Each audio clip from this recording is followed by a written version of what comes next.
Boker Tov. Today's Daf Yomi is Bava Metzia Kufyu Beis, Bava Metzia 112, and we're going to dedicate the Daf to a Shmira for all of Am Yisrael, a Yeshua for the Chayalim, Hatzoah for the Shuyim, and we're going to start we're actually in the middle of three positions from that we saw about what do we say about the prohibition of Lotalim Pula Sachir Itcha Boker. You're not allowed to delay the wages.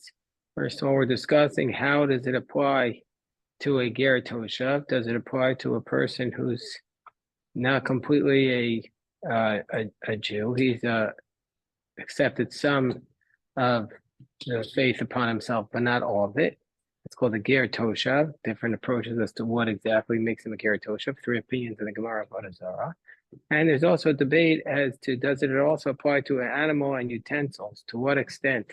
So we're up to the position of Rabbi Yossi Bar Yehuda, which we had discussed in yesterday's daf. And Rabbi Yossi Bar Yehuda's position was that a ger toshav, we only have the positive commandment of biyomo titein scharo, pay him on the day of his work, and we also only have the negative commandment of lutashok sachir ani vevyon and lutavo alav hashemesh.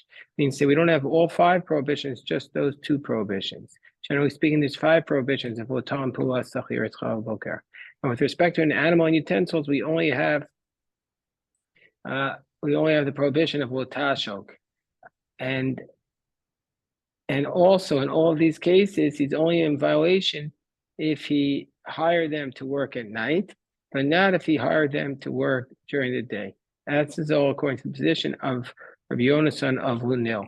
So now the Gemara wants to know what's the source for Rabbi Yossi Bar Yehuda's position. 4 lines in the bottom of 111b. The Rabbi Yossi Bar Yehuda, so how does he use that verse of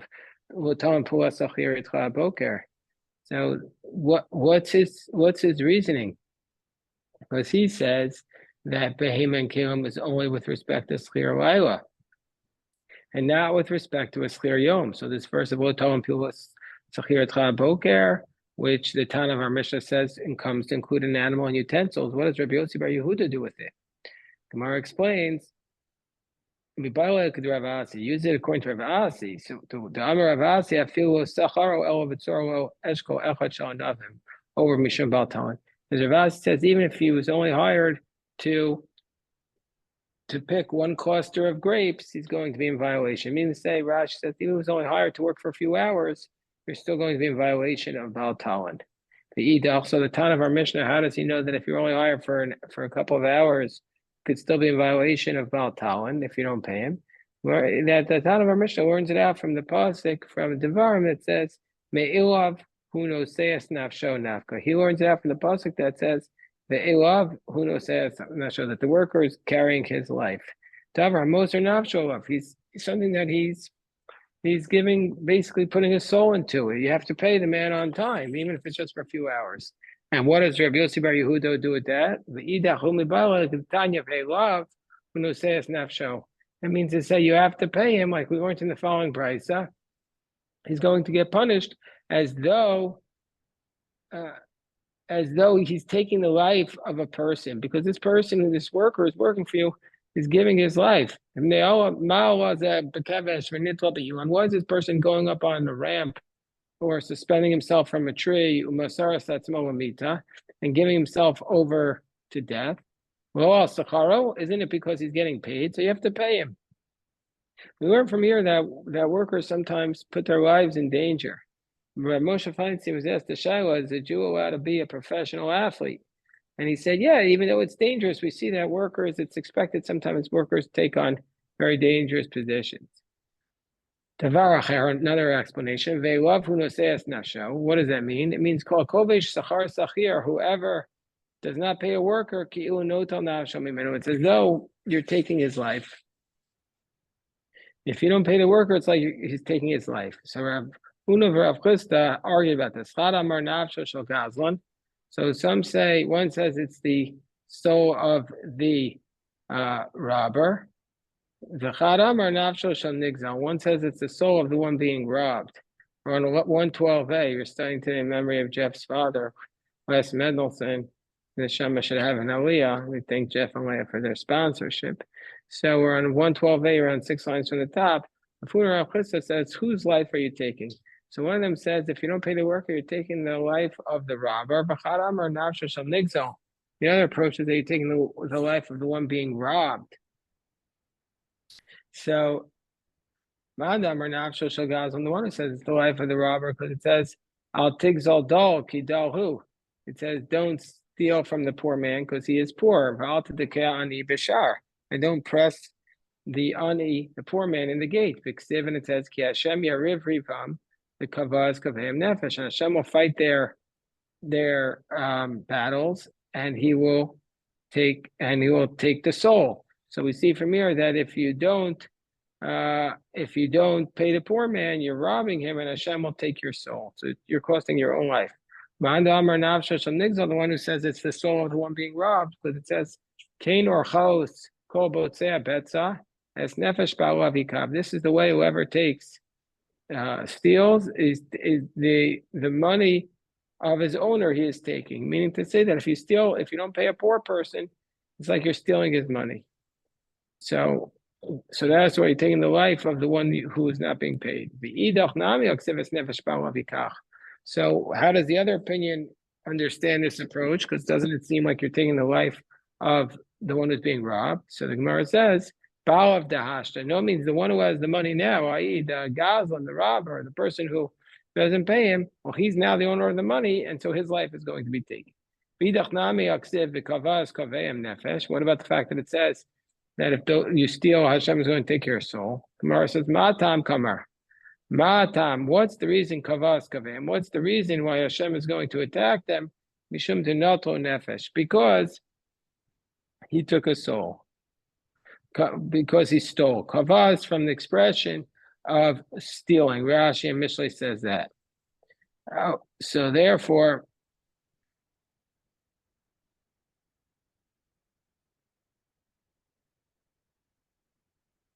okay, so the Gemara in Rosh Hashanah tells us a story that that a person came before the Amora Levi, and he made a claim that the person was kava'u. So Levi didn't know what that word meant until he came to the base medrash, and they told him that kava'u means that, and they explained that he meant to say he stole him, and so therefore we see from the pasuk that the word yikba means to steal. Okay, so now we're up to the next piece. It says that when are you in violation of the prohibition of not paying a worker on time? Emasai bisman tavo, when the worker asked for his money, but lo tavo. But if the worker never asked for his money, ain't no over. You're not going to be in violation. So the Gemara says, Tarabanan utalim puas sachir. You're not allowed to not pay the worker. Why might think even if he doesn't make a request for the money? The verse states, so says the verse, itcha, with you, meaning to say, he has to have asked you for the money. Why might think even if you don't have the money, you're in violation? The money you have with you.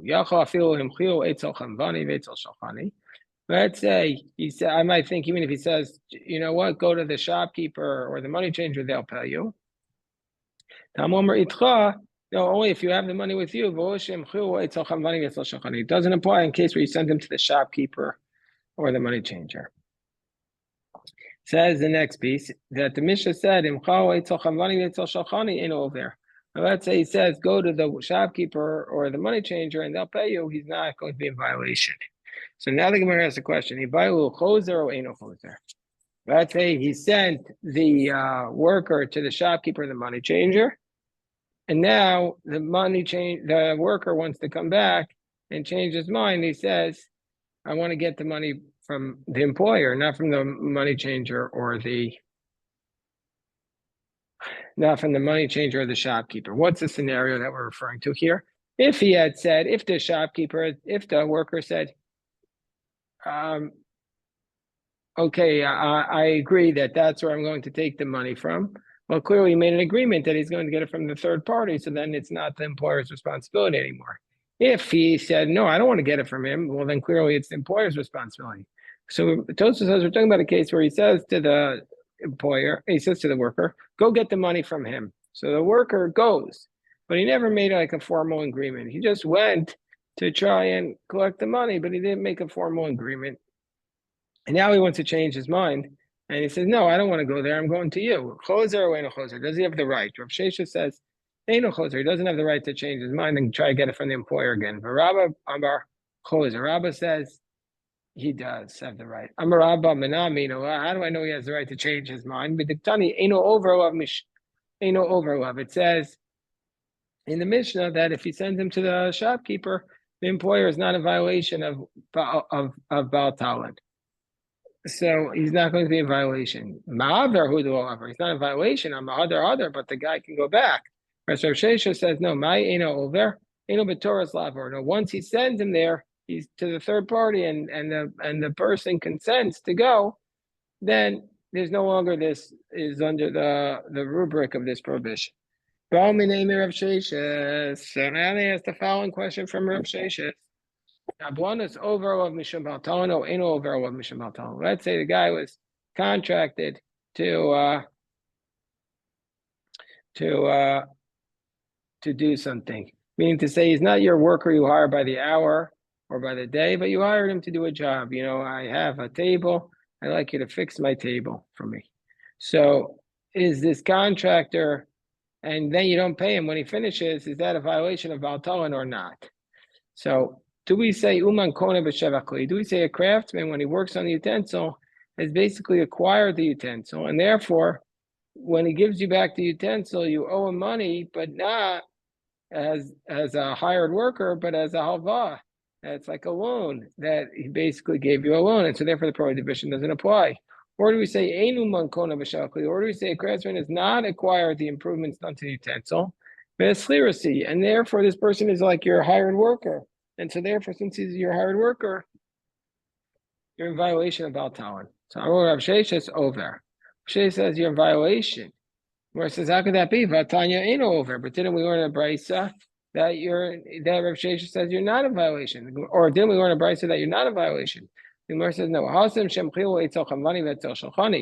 Now, when are you not in violation? When he sent the contracted worker to the shopkeeper or the money changer. So then he's not in violation. But if it was just between the two of them, he'd be in violation, says Rav Sheshes. Name a Messiah. Let's bring a proof for Rav Sheshes. No saying tawiso. Let's say a person gave his garment to the craftsman. Gemara avodio. Let's say the craftsman finished it, and he told the guy, "Come get your talus." I feel kind of odd. Even from now till 10 days, not a violation of Baal Talon because he didn't go pick it up. But his son-in-law, but once he gave it to him, even if he gave it to him in the middle of the day, Misha Shakal Avchama, once the sun sets, over Misha Baal Talon. Once the sun sets, he's a violation of Baal Talon. And if you said, I like the approach that a craftsman is acquiring the improvements he does to the utensil, am I over? Why would he be in violation? So we see from here that the craftsman does not acquire it, and he is indeed, and the person doesn't pay him, is indeed in violation of, Baal Talon. So Amar Amari Breder of Kahana. No, we're talking about a case, Begarda de Sarbola. We're talking about a case that where Rashi says pulki or balaz. He's like plucking it. You're not improving the utensil. But basically, he's plucking out the 5 herbs. So he's actually ruining it because he's making it, he's depleting it. So therefore, he's certainly not acquiring the utensil, and therefore he's like a hired worker. So the Gemara says, no. If that's the case, didn't he give it to him to make it softer? Well, that's actually how he improved it. So it is an improvement, even though he's diminishing it. He has improved it. Therefore, he should have. That is a case of acquiring it, and so therefore we say that the craftsman doesn't acquire it. The Gemara says no. He said no. He was specifically hired to jump on it. That's a job. The job was to jump on it, and for each time he jumped, he was paid, and so therefore it's not considered a kabbanos, but he was paid according to the number of jumps on the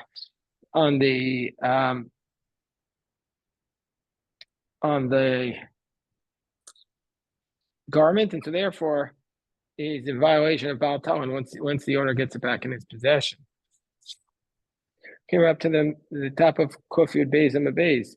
Sachar Bismano, let's say we have a halacha in our Mishnah that if the worker asks for his money during the normal time, let's say everybody is supposed to be on payday is, let's say, Friday, and he asks for it on Friday, and then he says, employer, you didn't give me the money. Nishba b'noto, the worker could take an oath and then get his money.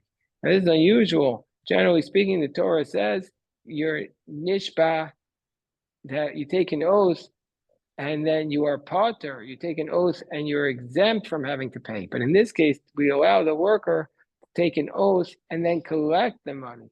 So the Gemara asked the question, but why? Why did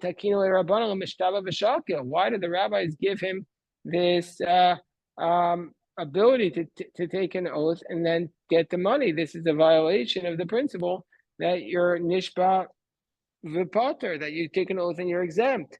So the Gemara says, Amar Rav Yehuda Amar Shmuel, halachos gedalos shanukan. Oh, there were some great halachos that they taught here, meaning to say, like those who the rabbis listed that are nishba v'notel.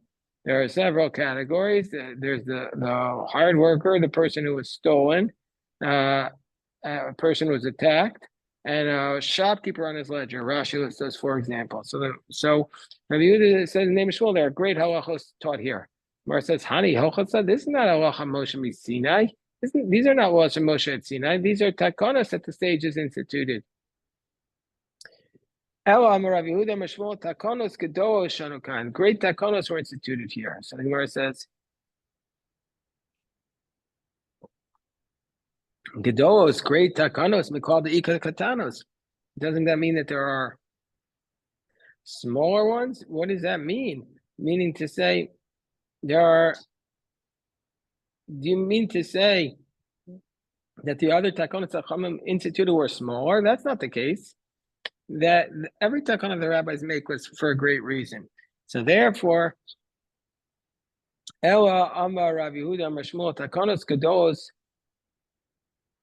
Ela Amar Rav Nachman Amar Shmuel takanos kavuos shanukan. So the rabbis instituted a takana kavuos. That means to say to uproot something from the Torah. That biblically speaking, somebody who has to pay can take an oath. And here we say that we take the oath away from the employer and we give it to the worker. So this is takonos kavuos, the uprooted takana of the Torah. Shvuah de Bava Metzia, generally speaking, the oath was supposed to be taken by the employer. They took the oath away from the employer and stuck it on the worker. Why? Mishum kedei chayav desachir, because we want the worker to be able to make a living. So the Gemara says in Mishum kedei chayav desachir, so we want the worker to be able to living. So therefore, we're going to take the money away and diminish the employer. So the Gemara says no, that's not what's going on, because the employer himself wants the worker to take an oath and take the money. So because otherwise nobody's going to want to ever be a worker. So he wants to be able to hire workers, so he gives them this ability. So the Gemara says, well, Sacher Gufe Nichoe de Mishtaba Balabayas Viyivka Kecha Dili Gru Balabayas. But well, the same logic works the other way. The worker himself prefers that the employer will take an oath and then be exempt from having to pay, so that the workers will hire, so that the employers will hire workers. So the Gemara says, no, al karchi agar. No, the employers have no choice. They have to hire workers. And the Gemara says, well, sacher nami bal karchi iskar. Well, the employee, the worker, he has no choice. He needs a job. So therefore, the Gemara says, okay, there's a different logic going on here. The employer is busy on payday. He's very, very busy. And so therefore, since he doesn't know what's going on, we tell the worker to take the oath. Well, the Gemara says, if that's the case, Well, if that's the case, why does the worker have to take an oath? Should give it to him without the oath. Where it says, well, we just want to make the employer calm down. Where it says, well, if that's the case, why didn't we institute that every worker is supposed to get paid with witnesses?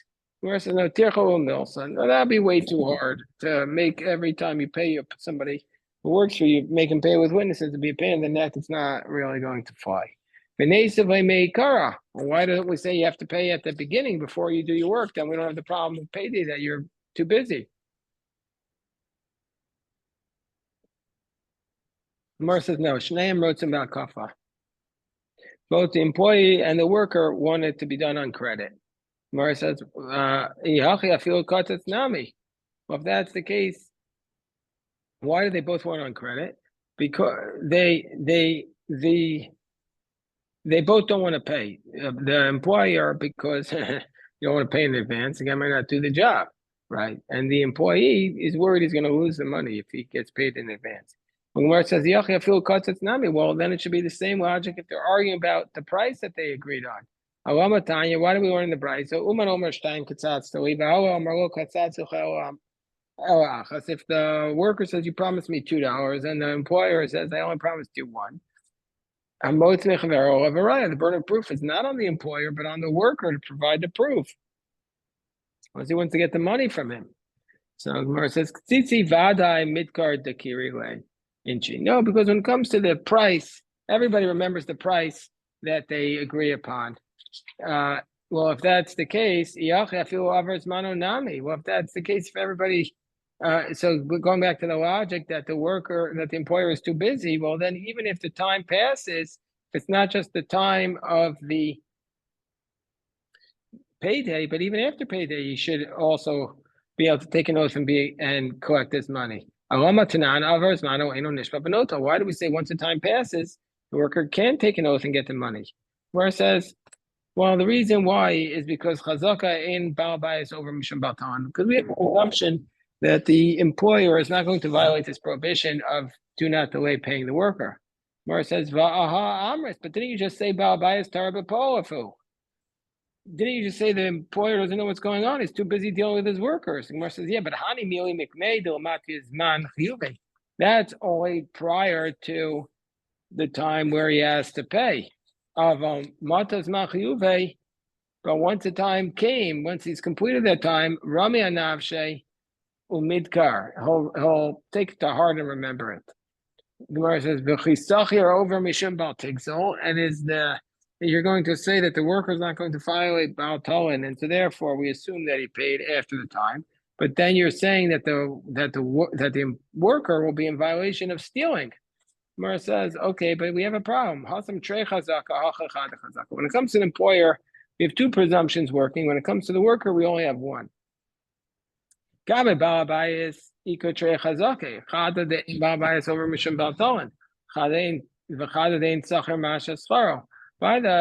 employer, we have two presumptions. One is that the employer will not be in violation of the prohibition of delaying wages. And the second, that the worker will not delay getting his payment. Whereas by the worker, we only have the chada chazaka, which the one presumption, which is that he's not a thief. Says the last piece here, Im yesh edim tavu harez nishbav notal. If there are witnesses that he made the claim, then the worker can take an oath and take the money, even after the fact. Where it says, come on, what do you mean if there are witnesses? He's making the claim right in front of us now. Some Ravasi shetavu bismano. If there are workers that he made the claim on payday, then he can take an oath and get the money. Gemara says, maybe after he made the claim, the employer paid. No, he kept making the claims. He was there making the claims again. You mean to say that he made the claim forever? He keeps making the claim? No. He has the presumption that he has witnesses that he was making the claim the whole day, that he was asking for money. That's the issue. And so therefore, then he can take the oath and take the money. Okay, we'll stop here. This is today's beautiful daf. We'll stop here. Pick it up again after davening. Thank you. Thank you.